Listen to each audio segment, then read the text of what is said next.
Let's just go over some of the basic measurements. The center of gravity is the balance point of the vehicle. And most of the time when you hear about where the CG is, you hear people talking about where it is relative to the front and rear axle. But there's also a lateral dimension to it, and typically that's just in the center, so most people don't really worry about that. And there's also a height, how far it is off the ground. And that's something that you don't see published a whole lot. And typically what I do is I just place it about where the person is sitting, so about where their butt is touching the seat.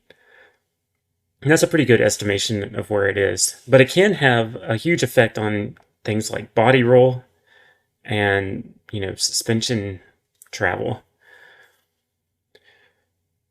The moment of inertia is where how the weight is distributed throughout the vehicle. So you could have it, all concentrated at the CG, or you could have it more concentrated on the ends of the vehicle where the bumpers are. And that would have a pretty big effect on how the vehicle handles.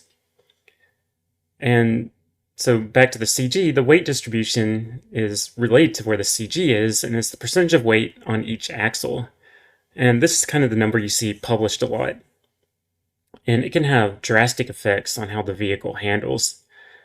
Typically, or what I recommend is that you keep it close to 50-50.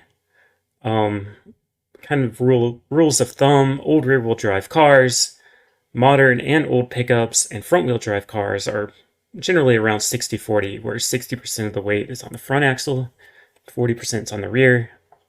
Most of your modern kind of sports vehicles and all-wheel drive cars are closer to 50-50.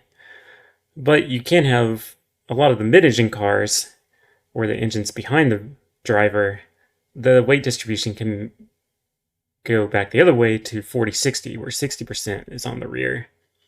And the great thing is you can just look it up. Most of the time, the weight balance is published or it's tested by, any of the media outlets. You probably know the wheelbase is the distance from the center of the front wheel to the center of the rear wheel. And the track width is the distance from the center of each side's tire or contact patch. And many vehicles actually have a larger front track than the rear.